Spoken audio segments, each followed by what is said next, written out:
దేవుడు మనకి మహిమ కలుగును గాక. సామెతలందు 19:17 బీదలను కనికరించేవాడు యెహోవాకు అప్పిచ్చేవాడు అని దేవుని వాక్యం చెప్తుంది. ఈ భూమి మీద బీదలు ఉంటారు. దేవుడనే యెహోవా చాలామంది అనుకోవచ్చు, అసలు భూమి మీద బీదలనే లేకుండా చేయొచ్చు కదా అని.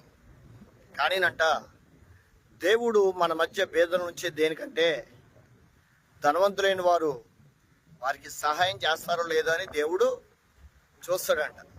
పేదలు మీ మధ్య ఉంటారు. మీరు ఆశీర్వదించబడాలంటే వారి మీద మీకు కనికరం ఉండాలి అని దేవుడిని యెహోవా మన మధ్య పేదల్ని ఉంచుతాడని బైబిల్ చెప్తుంది. కాబట్టి పేదల ఎడల మనం కలిగి ఉండవలసిన ఏంటి? దయా దాక్షిణ్యాలు. వాళ్ళ మీద మనకు కనికరం ఉండాలి.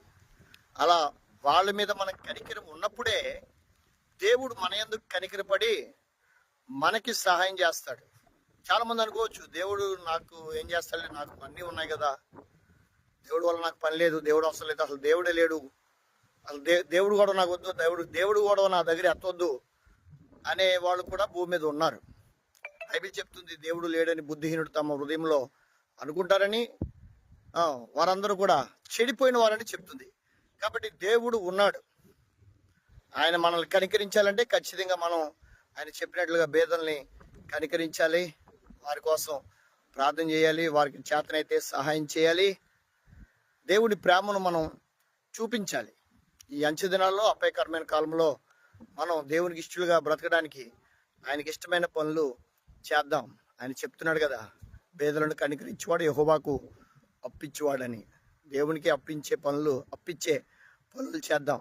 ఎవరికైనా అప్పిస్తే వాళ్ళు మర్చిపోవచ్చేమో, కానీ దేవుడికి అప్పిస్తే ఆ అప్పు దేవుడు వడ్డీతో సహా నీకు తీర్చేస్తాడు.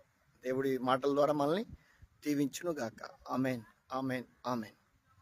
దేవుడు మిమ్మల్ని మీ కుటుంబాన్ని బహుగా ఆశీర్వదించును గాక.